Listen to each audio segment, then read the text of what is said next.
Muy buenas tardes, tengan todos ustedes, tardes, noches, porque con este horario pues ya se nos hace muy noche, muy temprano. Bueno, estamos empezando este programa que es Radiálogos. El día de hoy vamos a hablar acerca de la comunicación y la persuasión.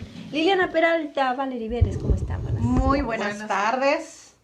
Y bueno, pues vamos a invitarlos a quienes nos están escuchando a través de la señal de la radio de Sud California, que nos pueden también seguir a través de Facebook en la página de Comunicadores BCS. Es muy sencillo, usted nada más entra ahí a nuestra cuenta y nos puede seguir la transmisión completamente en vivo. Para que se ría un poco también de nuestras caras, porque no crea que nada más lo que escuchan también. De repente hacemos una que otra cara, y luego Sergio por acá que nos empieza a hacer bromas, pero nos da mucho gusto que estén este martes, este casi último martes de diciembre, ¿verdad? Para nosotros, porque ya saben, van a venir las vacaciones y nos vamos a ir de pinta dos martes ahí en unos cuantos días. Sí, ¿verdad? Así es que bueno, vamos a sacarle provecho al tiempo que nos queda aquí con todos ustedes en Radiálogos. Y vamos, empezamos, ¿no? Empezamos de lleno con este tema. Exactamente. El tema de hoy es comunicación y persuasión. Y yo creo que vamos a empezar aquí con la experta Marta del Riego y vamos a por lo básico, ¿no? ¿Qué diferencia o cómo se relacionan la comunicación y la persuasión? Bueno, primero gracias por lo de experta, se nota que eres mi amiga y Por eso supuesto. te hace ser un poco muy parcial, pero bueno. A ver, entendamos primero qué es la persuasión, ¿no? ¿Qué entendemos por persuasión? Pues persuasión es una manera de orientar, ¿no? De influir o de dirigir en alguna toma de decisiones. A ver. ¿Qué diferencia habría entre manipular y persuadir? Fíjate que muchas veces se confunde, muchas veces se cree que son sinónimos la manipulación con la persuasión. En la manipulación lo que se hace es, se distorsiona la información, se parcializa, etcétera, ¿no? En la persuasión es distinto, el manejo de la información va más hacia poder entender cómo asimilamos o cómo entendemos los mensajes o cómo procesamos la información, y utilizando algunas herramientas y algunas estrategias podemos ir orientando eso. Hay una frontera, digamos que un poquito como... Sí, porque me dio miedo entre lo de orientando, dije ya no supe en dónde estuvo. Y manipulando, por ejemplo, yo te puedo manipular haciéndote creer, va con información errónea o falsa para crear en ti alguna idea también, obviamente errónea, falsa y demás. Y la persuasión no es así. En la persuasión es, yo te doy la información, pero el tratamiento que le doy a esa información es la que te va a orientar. No sé si sí, claro. ¿se entiende la diferencia? Sí, espero que sí. Bueno, si no lo entienden, con Facebook ahí nos preguntan, ¿no? Porque quienes están en Facebook, bueno, también nos pueden llamar aquí a la radio, pero quienes también estén en contacto en Facebook, en vivo, pueden también hacernos algunas observaciones. Así es. Entonces, acuérdense que a veces se toma como sinónimos. No es cierto. O sea, no son sinónimos, persuasión y manipulación. Sería, de entrada, esa es una división muy delgadita. Ajá, exactamente. Y también corresponde a diferentes ámbitos de la conducta. ¿Okay? Sí, bueno. Porque inducir o convencer, que también son... Exactamente, esos sí son sinónimos de persuasión. Persuasión y va con un fin muy específico. Porque la manipulación también, ¿no? No, sí, pero aquí como regularmente...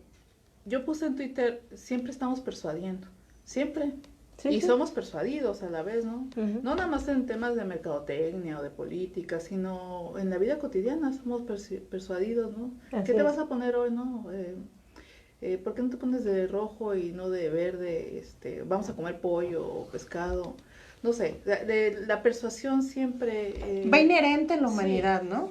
Y sí, claro, además la materia prima de la persuasión pues es el lenguaje, es la comunicación, porque entendamos que el lenguaje es el que le da estructura a nuestros pensamientos. Nosotros pensamos en términos de palabra, ¿no? La materia prima del lenguaje también es la palabra, y nuestros pensamientos son palabras. Nosotros pensamos en palabras, o en imágenes también.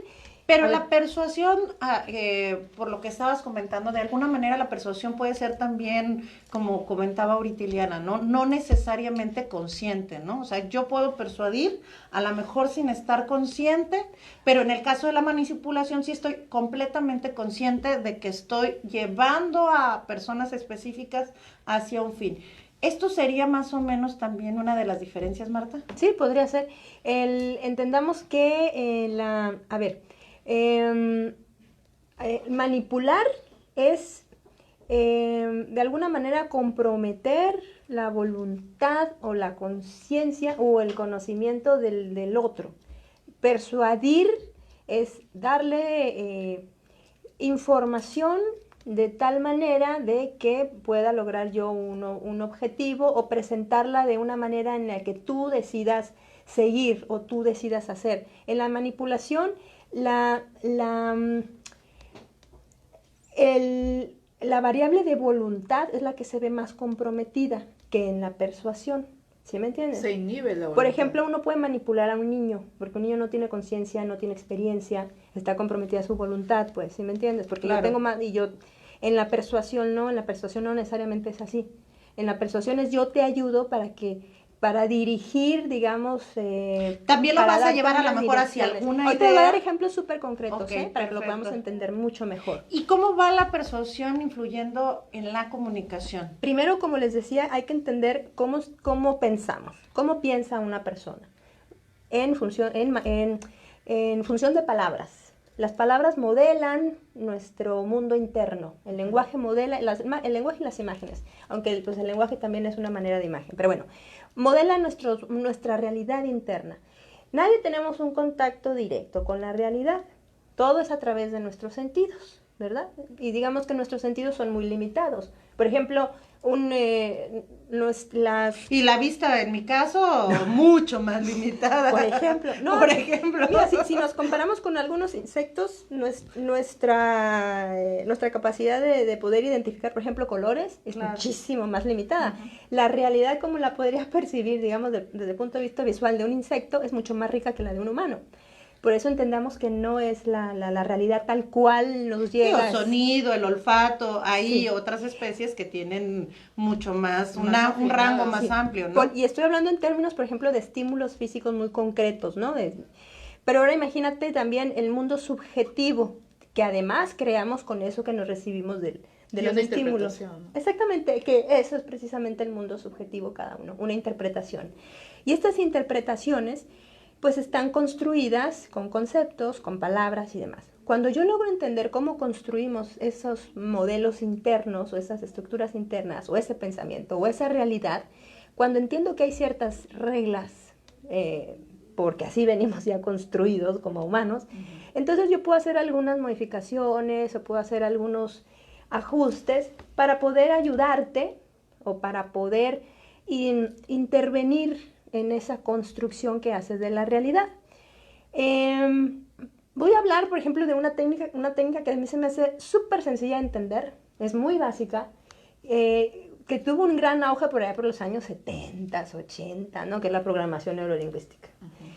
Por supuesto que ahora con el conocimiento pues más desarrollado en la psicología cognitiva y demás, pues hay estudios totalmente más profundos que tienen que ver con la psicolingüística, que es otra cosa, que estudia el lenguaje y cómo nosotros procesamos los textos, y por texto no únicamente me refiero al escrito, sino también al hablado y demás, pero eso ya es otro tema mucho más del área más científica y más de la investigación. En la ocasión de la nobleza de la programación neurolingüística es que está al alcance de nosotros, por ejemplo, y es muy fácil de entender y de comprender.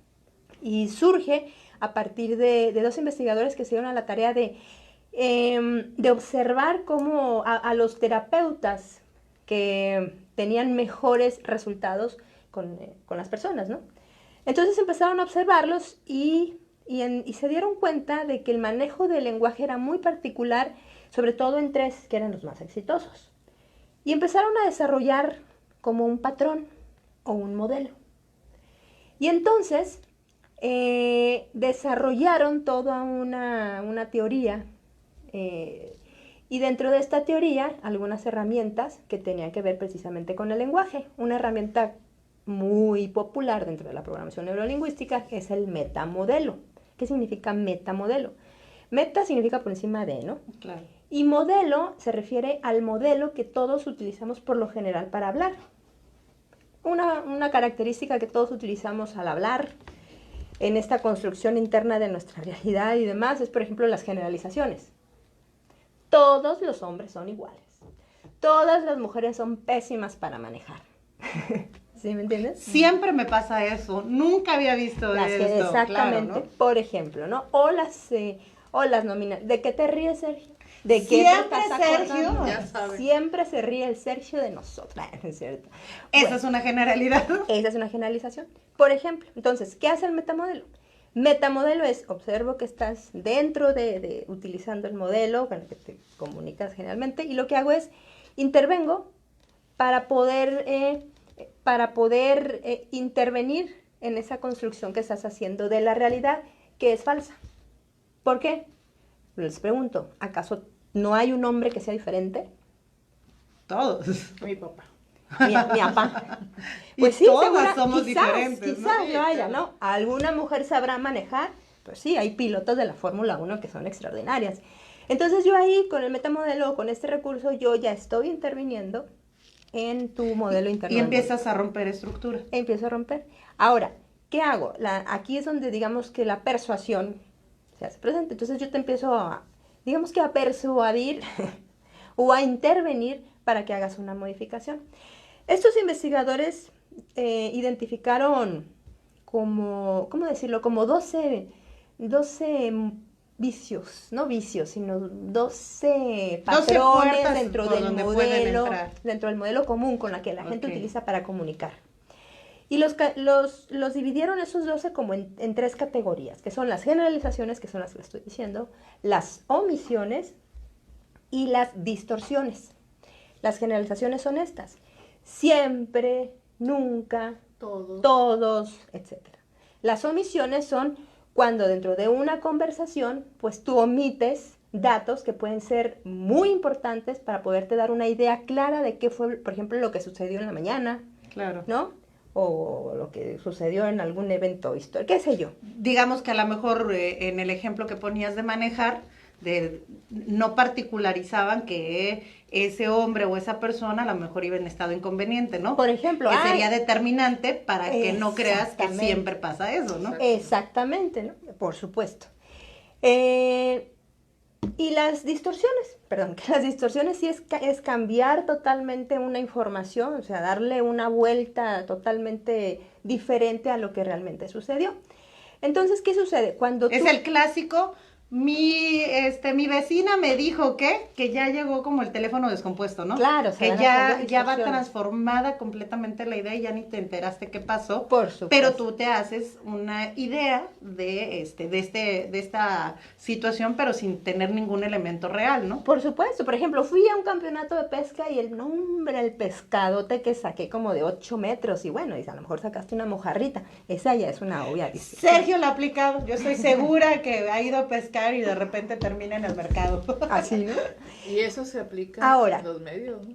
Sí, por Al supuesto. final de cuentas. Entonces, ¿qué sucede? ¿Qué sucede aquí? Cuando yo identifico que la otra persona dentro de la conversación, o persona, político, atleta, quien sea, está utilizando un modelo en el que se está refiriendo a algún suceso, a alguna situación, a algún deseo, a alguna necesidad en estos términos, como comunicador con estas herramientas, lo que yo puedo hacer es intervenir. Por ejemplo, dentro de las omisiones hay algo que se llaman nominalizaciones. Las nominalizaciones es por ejemplo, ¿no? Hay de diferentes tipos. Es darle a un verbo la cualidad de sustantivo. Y ahorita les voy a explicar en qué consiste eso. Vamos a una pausa y ya volvemos. Y nos va a seguir explicando por Facebook. Ah, sí, por supuesto. No se me olvida que estamos. Por ejemplo, no tengo motivación. No tengo la motivación, me falta motivación para ir a trabajar. Bueno, entonces, cuando menciono esto, estoy entendiendo la motivación como algo que me tiene que llegar, algo que tiene que milagrosamente va a aparecer, ¿no? Sí. En cambio, si yo pienso, ¿qué puedo hacer para motivarme? Entonces yo ya me estoy volviendo proactivo de tu situación, exactamente, ¿no? Entonces ahí ya cambio el modelo de realidad y ya yo me vuelvo controladora pues de esta situación.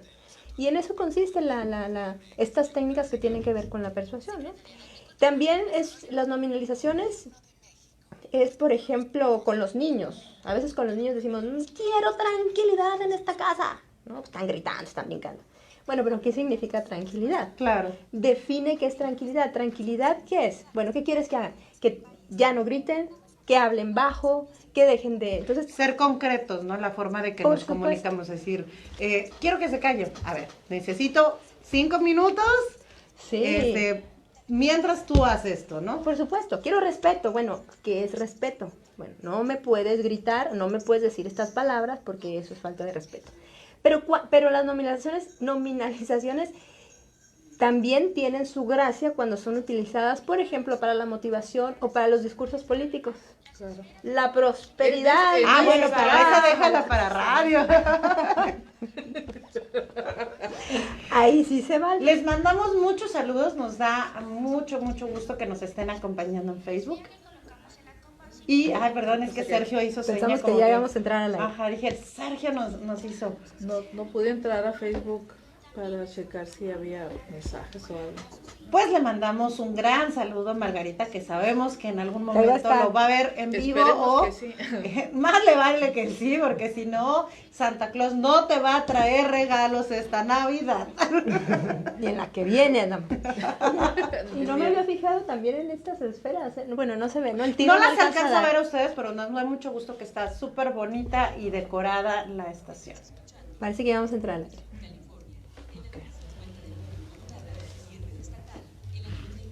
Gracias, Joel, te quedó muy bonita.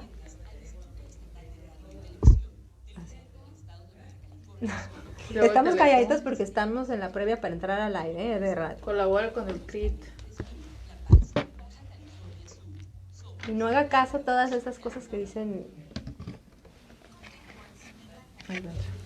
Y bueno, seguimos. Y nos habíamos quedado en la nominalización. La nominalización es hacer a un verbo, por ejemplo, darle el sentido de sustantivo. Les estaba diciendo fuera del aire que la palabra motivación. ¿Qué puedo hacer para tener motivación?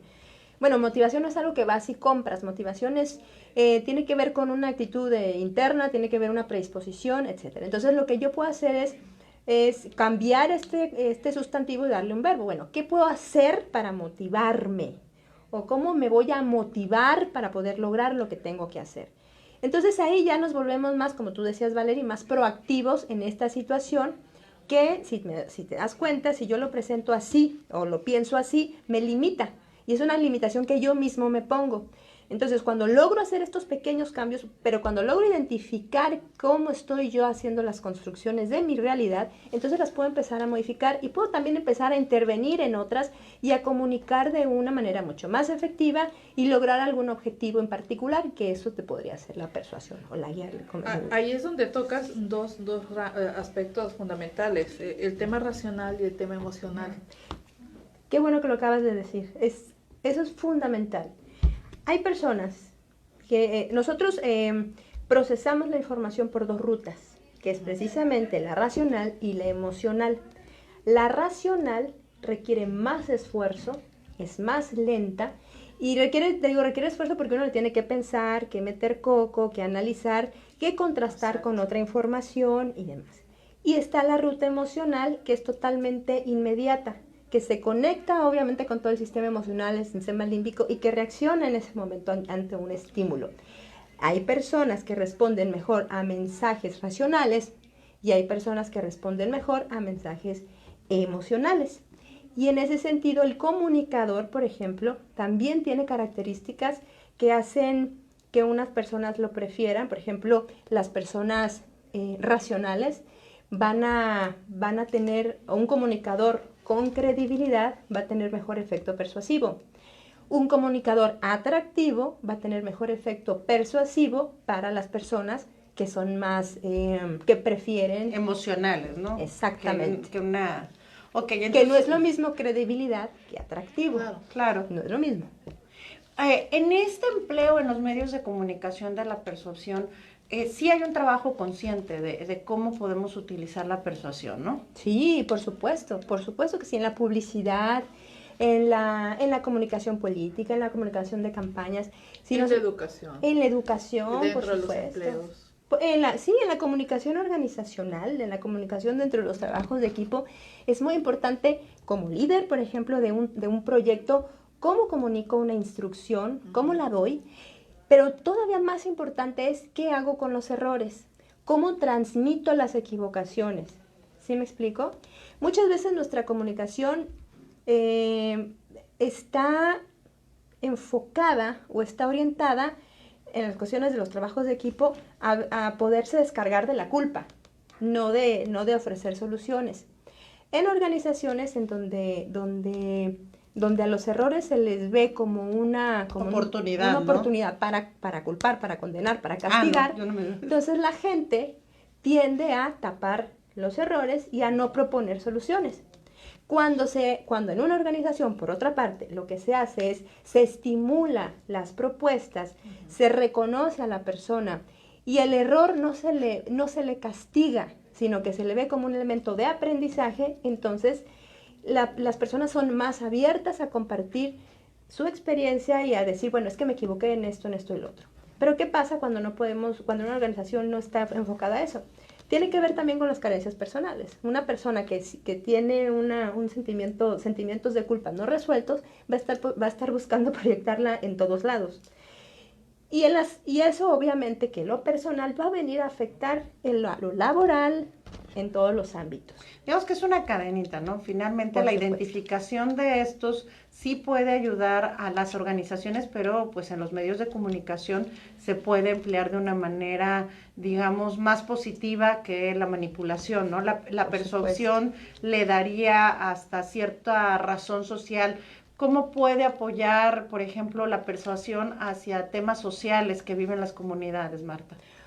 Muchísimo. A ver, por ejemplo, para una labor social estoy pensando en una campaña, ¿no? Por ejemplo, una campaña ambiental. Para empezar, tenemos que entender a quién va dirigida la campaña ambiental.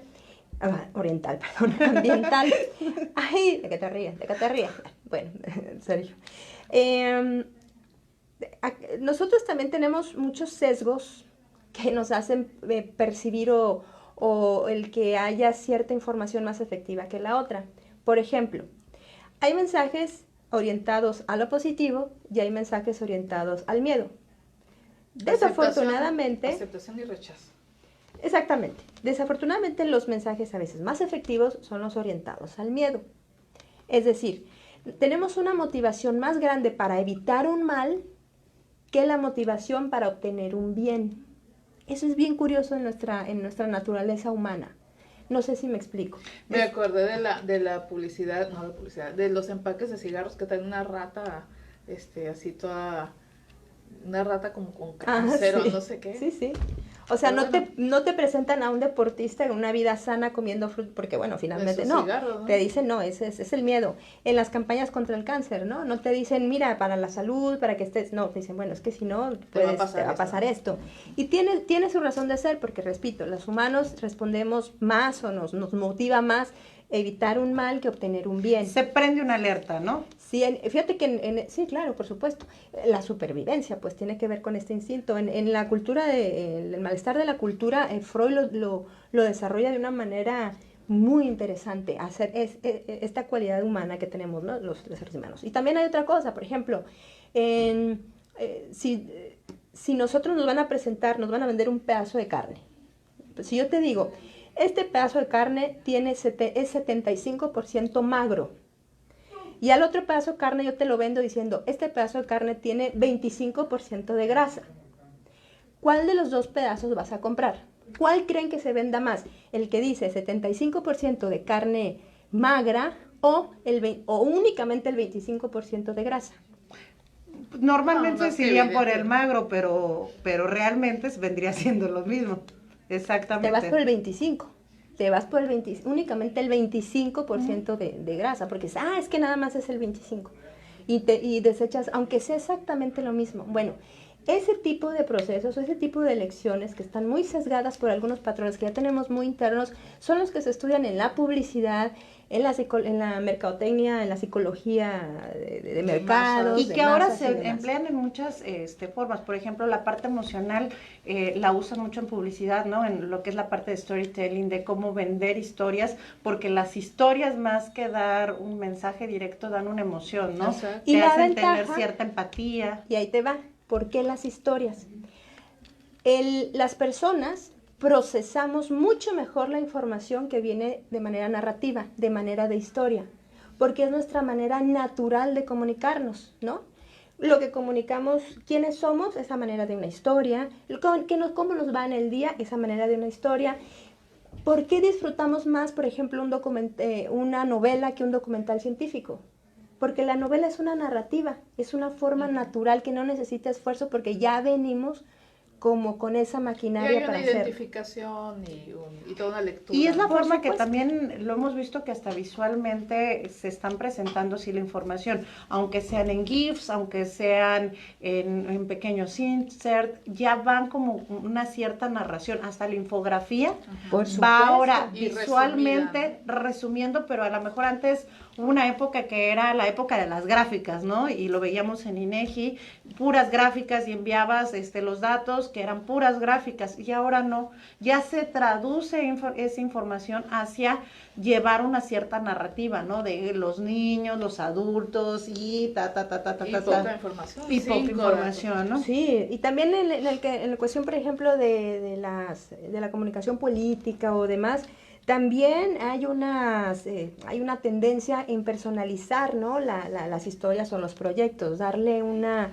identidad. Por ejemplo, si yo voy a apostar al desarrollo, no sé, de la alimentación o de la nutrición, bueno, tomo un caso, tomo una historia. Juanito, que pesa tantos kilos en este momento, bueno, Juanito va a la escuela y Juanito hace este esfuerzo y bueno, voy siguiendo la ruta de Juanito, la historia de Juanito y a través de Juanito veo cómo se va implementando este programa y esa es una manera con que la gente De se engancha, persuadir, le ¿no? quiere, y hace suyo porque hay una forma de identificación. Uno siempre se identifica con el protagonista de alguna narrativa, ¿no? por supuesto. Yo te quiero hacer una pregunta Y antes de irnos, porque ya será con una respuesta muy corta. concreta.